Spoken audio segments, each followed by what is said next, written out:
Episode start होता है और कोमल वहाँ पर कांची से पूछती है कि तुम्हें अपना मुंह बंद करने के लिए कितने पैसे चाहिए। कांची वहाँ पर कोमल को समझाता है कि मैं यहाँ पर पैसे लेने के लिए नहीं आया हूँ बल्कि तुमसे मिलने के लिए आया हूँ।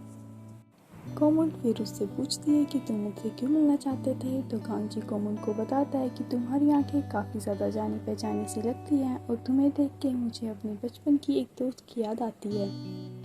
कांची कोमल को बताता है कि वो लड़की काफ़ी ज़्यादा ही सुंदर थी लेकिन उसके अंदर बिल्कुल भी हमदर्दी नहीं थी। ये सुन के कोमल थोड़ा सा मुस्कुराती है और वो कांची को बोलती है कि क्या तुम्हें उस लड़की से डर लगता था, तो कांची उसको बोलता है नहीं, बल्कि मैं तो उस लड़की से काफ़ी ज़्यादा प्यार करता था। कांची की बातें सुन के कोमल को लगता है कि कांची उसके साथ फ्लर्ट करने की कोशिश कर रहा है, इसलिए वो कांची को बोलती है कि ये तरीके काफ़ी ज़्यादा पुराने हो चुके हैं कि तुम मुझसे कहो कि मैं तुम्हारी खूबसूरत यादों में बसी हुई लड़की जैसी दिखती हूँ।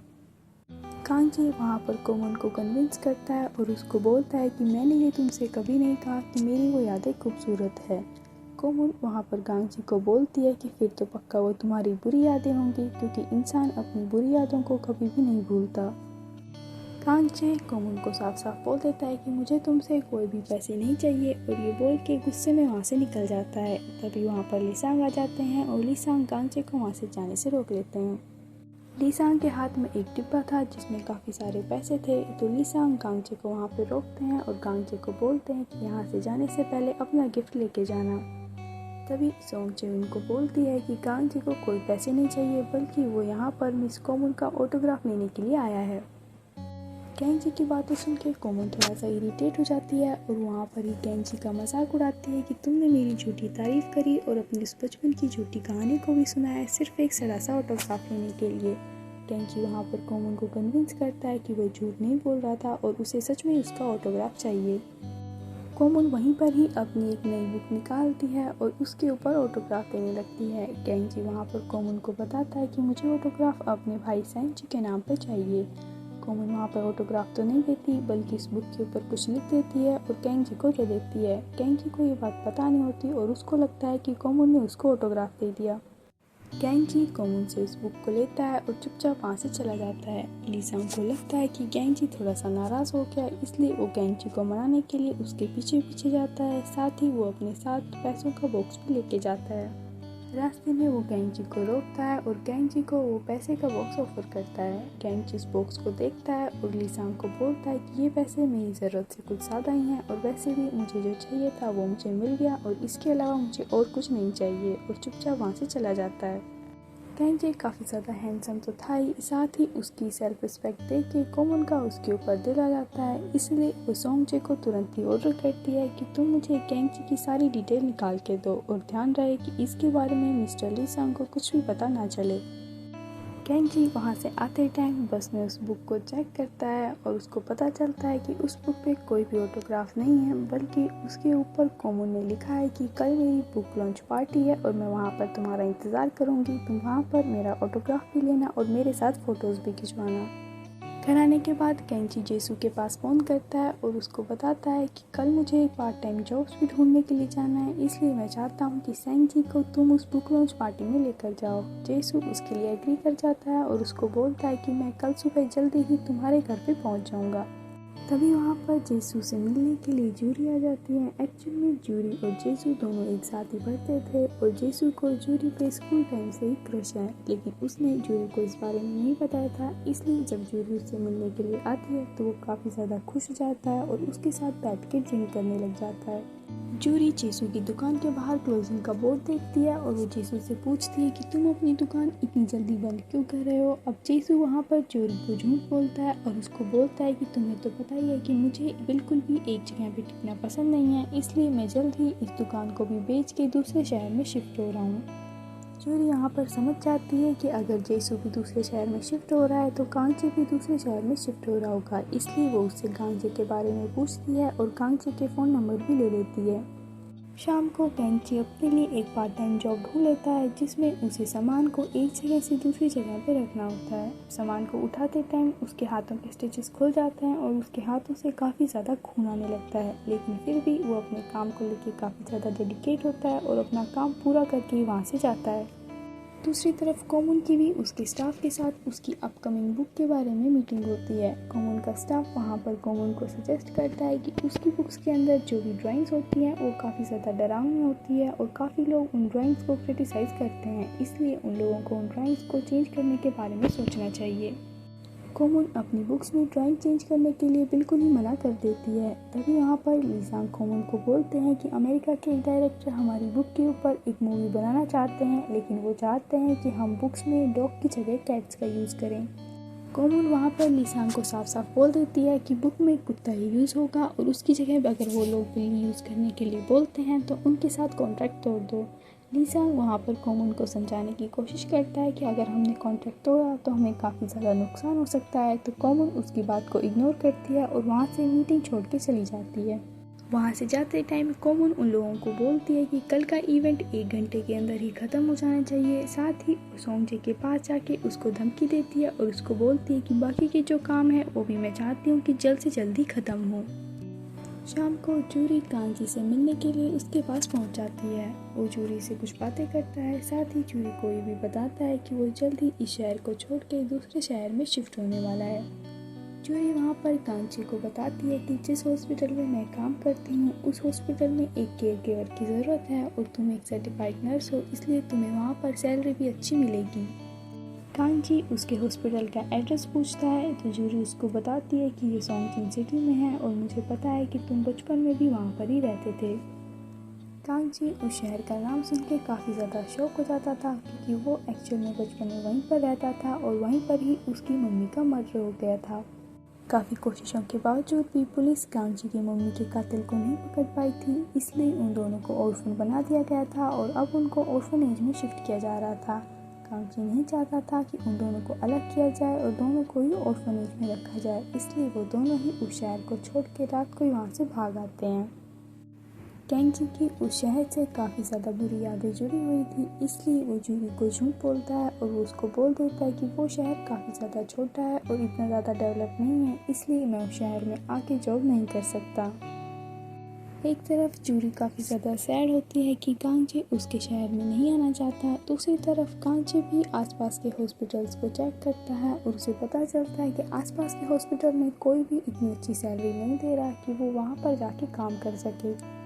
अगली सुबह सेंगजी टाइम से पहले ही उठ जाता है और वो काफ़ी ज़्यादा खुश और एक्साइटेड होता है क्योंकि आज वो अपनी फेवरेट राइटर कोमुन युंग से मिलने के लिए जा रहा था। केंजी भी जेसू को बार बार फ़ोन करने की कोशिश करता है, लेकिन जेसू अपना फ़ोन नहीं उठाता क्योंकि लास्ट नाइट उसने काफ़ी ज़्यादा पी ली थी और वो बिल्कुल भी होश में नहीं था। जेसू वहाँ पर टाइम पर नहीं पहुँच पाता, इसलिए मजबूरन केंजी को ही सेंगजी को वहाँ पर लेकर जाना पड़ता है। केंजी कोमुन से मिलना नहीं चाहता था, इसलिए वो सेंगजी को खुद ही लाइन में खड़ा रहने के लिए बोल देता है और दूर से उसके ऊपर नज़र रखने लग जाता है। जेसू को भी फाइनली होश आ जाता है और जब वो अपना फ़ोन चेक करता है तो वो देखता है कि उसके फ़ोन में काफ़ी ज़्यादा मिस कॉल्स पड़ी हुई है और फाइनली उसको अपनी गलती रियलाइज़ होती है। वो गेंजी के पास फ़ोन करता है, गेंजी का फ़ोन रिंग होता है और गेंजी फ़ोन अटेंड करने के लिए थोड़ी देर के लिए उस इवेंट से बाहर चला जाता है। वहीं भीड़ में ही सेंगजी को एक छोटा सा बच्चा दिखता है जिसने डायनासोर का कॉस्ट्यूम पहना हुआ था। एक्चुअल में सेंगजी को डायनासोर्स काफ़ी ज़्यादा पसंद थे और वो उस कॉस्ट्यूम को देख के काफ़ी ज़्यादा एक्साइटेड हो जाता है और उस बच्चे के पास चला जाता है। सेंगजी उस बच्चे से बातें करने की कोशिश करता है और वो उसको उस डायनासोर्स के बारे में बताने लगता है, लेकिन उस बच्चे के माँ बाप को लगता है कि सेंगजी उस बच्चे को परेशान कर रहा है, इसलिए वो वहीं पर ही सेंगजी के साथ मार पिटाई शुरू कर देते हैं। केंजी जब वहाँ पर अंदर आता है तो वो देखता है कि सेंगजी बहुत बुरी तरीके से रो रहा है और साथ ही उसको पैनिक अटैक भी आया हुआ है। सेंगजी समहाउ अपने भाई को चुप कराता है और वहाँ पे इवेंट के अंदर काफ़ी ज़्यादा हंगामा हो जाता है। ये सब देख के कोमुन भी उन लोगों के पास आती है, साथ ही वो उस बच्चे के पेरेंट्स के साथ लड़ाई करती है कि आज उन्होंने उसकी बुक के इवेंट को ख़राब कर दिया।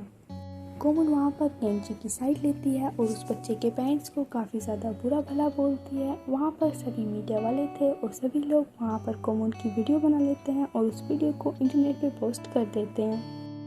इवेंट के बाद भी कोमुन वहाँ पर केंजी के पास आ जाती है और वो वहाँ पर केंजी से सेंगजी के बारे में पूछती है। केंजी वहाँ पर सेंगजी की हालत के बारे में बताता है, साथ ही वो कोमुन को बताता है कि सेंगजी को बिल्कुल भी पसंद नहीं कि कोई उसके सर के ऊपर हाथ लगाए। पिछले 1 घंटे से सेंजी ने खुद को एक रूम के अंदर बंद कर रखा था और केंजी उसको बताता है कि शायद वो अगले 2-3 घंटे भी ऐसे ही रूम के अंदर अकेला रहे और उसके बाद खुद ही बाहर आके वो थोड़ा बेटर फील करेगा। कोमन वहाँ पर केंजी के साथ ही रुक जाती है और उसके साथ थोड़ा सा फ्लर्ट करने लग जाती है। तभी वहाँ पर एक दूसरा पब्लिशर आता है जिसको ली सांग ने अपना मुंह बंद करने के लिए पैसे दिए हुए थे। वो वहाँ पर कोमन के पास आता है और कोमन को बोलता है कि तुमने अपना एक नया बॉयफ्रेंड बना लिया और मुझे बताया भी नहीं। वो आदमी वहाँ पर कोमन के साथ बदतमीजी करने लगता है। कोमन भी उसको बोलती है कि तुम्हें तुम्हारे पैसे मिल गए, इसलिए अपना मुंह बंद रखो और वहाँ से दफ़ा हो जाओ। कोमन को उस आदमी पे गुस्सा आता है और वो उसके ऊपर हाथ उठाने वाली होती है, लेकिन गांची उसका हाथ पकड़ के उसको रोक लेता है और उसको ऐसा करने के लिए मना करता है। उस आदमी को कोमन की इस हरकत पे काफ़ी ज़्यादा गुस्सा आता है और वो गुस्से में ही गेंजी को वार्निंग देता है कि ये औरत बिल्कुल ही पागल है और इस औरत के साथ रहना खतरे से खाली नहीं है। वो गेंजी को बोलता है कि इस औरत की माँ पता नहीं कैसे मर गई और इसका बाप जो कि काफ़ी ज़्यादा अमीर था वो एकदम ही पागल हो गया, इसलिए ये औरत भी पागल है और तुम इससे बच के रहना। उस आदमी के वहाँ से जाने के बाद कोमन भी गुस्से में उसके पीछे चली जाती है। कोमन वहाँ पर उस आदमी से पूछती है कि तुम्हें आखिर क्या चाहिए, तो वो आदमी कोमन को बोलता है कि मैं हर बार इन पैसों के बॉक्स से थोड़ा सा परेशान हो जाता हूँ, इसलिए मैं चाहता हूँ कि तुम मेरे लिए थोड़ा सा एक्स्ट्रा एफर्ट्स भी करो। कोमन को ऐसे गुस्से में जाता हुआ देख के गेंजी को उसकी थोड़ी सी चिंता होती है और गेंजी भी कोमन के पीछे पीछे उसे ढूंढने के लिए निकल जाता है। कोमन को उस आदमी की हरकत पे काफ़ी तेज़ गुस्सा आता है, इसलिए वो उस आदमी को वहीं पर ही सीढ़ियों से धक्का मार देती है और वो आदमी सीढ़ियों से नीचे गिर जाता है। तभी वहाँ पर गेंजी आ जाता है और गेंजी कोमन को ये सब करते हुए देख लेता है। उस आदमी को हॉस्पिटल ले जाया जाता है और कोमन को काफ़ी ज़्यादा बुरा लगता है कि वो आदमी मरा नहीं और अभी भी जिंदा बच गया। वो उस आदमी को गुस्से में काफ़ी ज़्यादा कोसने लग जाती है। तभी गेंजी उसके पास आता है और उसको सेल्फ हगिंग का एक प्रोसेस सिखाता है। गेंजी वहाँ पर कोमन को बताता है कि जब भी कभी तुम्हें खुद पे गुस्सा आए और तुम खुद को काबू ना कर पाओ तो ऐसे ही खुद को गले लगा लेना, तुम काफ़ी ज़्यादा रिलैक्स फील करोगी और खुद को कंट्रोल कर पाओगी। कोमन वहाँ पर भी गेंजी की बातों को इग्नोर करती है और उसके साथ फ्लर्ट करने लग जाती है। कोमन की फ्लर्टिंग से गेंजी थोड़ा सा परेशान हो जाता है और वो वहाँ से चला जाता है। कोमन फिर भी गेंजी के पीछे पीछे चली आती है और वो गेंजी को बोलती है कि मुझे भी थोड़ी सी केयर टेकर की ज़रूरत है, इसलिए मैं चाहती हूँ कि तुम मेरे साथ एक केयर टेकर की तरह रहो। गेंजी वहाँ पर कोमन को बताता है कि तुम मेरे बाकी की पेशेंट की तरह नहीं हो जिसका दवा के साथ ट्रीटमेंट किया जा सके, क्योंकि तुम बचपन से ही ऐसी हो, इसलिए तुम्हारी इस प्रॉब्लम का कोई भी इलाज नहीं है और तुम्हारा कोई भी ट्रीटमेंट नहीं किया जा सकता। गेंजी वहाँ पर कोमन को बोलता है कि तुम लोगों के साथ रहना खतरे से खाली नहीं है और आम लोगों के लिए ये ज़्यादा सेफ रहेगा कि वो तुम लोगों से दूर रहे। कोमन को गांजी की ये बात बुरी लगती है और वो गांजी को बोलती है कि तुम काफ़ी बुज़दिल हो, इसलिए तुम मेरे साथ नहीं रहना चाहते। कोमन की वो वाली वीडियो वायरल हो जाती है और मीडिया हाउसेस से ली सांग को बार बार फ़ोन्स आते हैं। ली सांग उन सभी को झूठ बोलता है और उनको बताता है कि कोमन का बोलने का ये मतलब नहीं था। फाइनली जब कोमन नीचे आती है तो ली सांग कोमन से इस बारे में बात करने की कोशिश करता है, लेकिन कोमन उसको इग्नोर करके वहाँ से चली जाती है। ली सांग इन सब बातों से काफ़ी ज़्यादा गुस्से में था क्योंकि इस बार उन सभी को काफ़ी ज़्यादा नुकसान होने वाला है। फाइनली सेंजी भी बेटर फील करता है और वो उस रूम के बाहर आ जाता है। गेंजी और सेंजी दोनों ही उस इवेंट से अपने घर की तरफ निकल जाते हैं। बस में सेंजी काफ़ी ज़्यादा सैड था और गेंजी से बिल्कुल भी बातें नहीं करता। गेंजी को पता था कि सेंजी का मूड ठीक करने का एक ही तरीका है, इसलिए वो सेंजी को उसकी फेवरेट बुक डायनासोर एनसाइक्लोपीडिया खरीद के देता है और सेंजी काफ़ी ज़्यादा खुश हो जाता है। रात को गेंजी और सेंजी जब घर पहुंचते हैं तो वो देखते हैं जेसू ऑलरेडी घर पे है और जेसू उन दोनों से ही अपनी गलती के लिए माफ़ी मांगता है। जेसू गेंजी का काफ़ी पुराना दोस्त है, इसलिए गेंजी को जेसू की इस हरकत से कोई भी फ़र्क नहीं पड़ता। जेसू वहाँ पर गेंजी को बताता है कि कैसे उसने कल रात जूरी के साथ ड्रिंक कर ली थी और उस वजह से उसको सुबह बिल्कुल भी होश नहीं था। साथ ही गेंजी वहाँ पर जेसू को बताता है कि आज कैसे उसका इवेंट ख़राब हो गया और उन लोगों को अब तक फोटोग्राफ नहीं मिला। साथ ही उसके दिमाग में कोमल की कही हुई वो बात कि वो उसको बुज़दिल समझती है वो भी घूम रही थी। इसलिए वो जेसू को बोलता है कि मुझे लगता है कि मैं एक शहर से दूसरे शहर इसलिए नहीं जाता कि मेरे भाई को प्रॉब्लम है, बल्कि मैं इसलिए जाता हूँ कि मुझे भी एक शहर में रहना पसंद नहीं है। रात को वो सभी लोग मिलकर पैकिंग करते हैं। तभी वहाँ पर केंजी सेंगजी से पूछता है कि क्या तुम्हें सोंगजे सिटी याद है। अब इस बात पे सेंगजी उसको बोलता है कि हाँ मुझे याद है, हम लोग बचपन में वहीं पर ही रहते थे और वहाँ पर काफ़ी अच्छा चाइनीज़ रेस्टोरेंट भी है। केंजी को ये सब जान के काफ़ी ज़्यादा खुशी होती है कि अब सेंगजी को सोंगजे सिटी के नाम से डर नहीं लगता है, इसलिए वो सोंगजे सिटी में ही जाने का फैसला करता है। अगली सुबह सोंगजे कोमल के पास फ़ोन करती है और वो कोमल को गांगजी की सारी डिटेल्स देती है। गांगजे की डिटेल्स पढ़ने के बाद कोमल को पता चलता है कि गांगजे और कोमल दोनों ही एक स्कूल में पढ़ते थे। साथ ही उसे ये भी याद आता है कि गांगजे उस दिन झूठ नहीं बोल रहा था, वो अपनी बचपन की जिस दोस्त के बारे में बात कर रहा था वो एक्चुअल में कोमल ही थी। अगली सुबह कोमल की वो वीडियो सारे ही न्यूज़ चैनल पे दिखाई जाती है, जिसमें कोमल के ऊपर आरोप लगता है कि कोमल काफ़ी ज़्यादा बेरहम औरत है और वो अपने फैंस के साथ बदतमीज़ी भी करती है। साथ ही उसकी कुछ पुरानी वीडियोस भी दिखाई जाती हैं जिनमें वो बच्चों के साथ थोड़ी सी बदतमीज़ी कर रही है। वहीं पर ही लीसांग को उसका एक कोवर्कर बताता है कि कोमल की नई बुक के ऊपर रोक लगाई जा चुकी है और अब हम उसकी नई बुक को नहीं बेच सकते।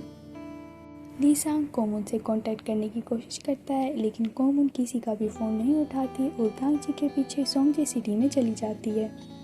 ये सब देख के लीसांग काफ़ी ज़्यादा पैनिक में आता है और वो सुसाइड करने के लिए छत के ऊपर चला जाता है। फाइनली सोंगजे उसको सब कुछ सच सच बताती है और उसको बताती है कि कैसे कोमल को गांगजे पसंद है और वो उसकी सारी डिटेल्स निकलवाना चाहती थी और पक्का अब वो सोंगजे सिटी में गई है।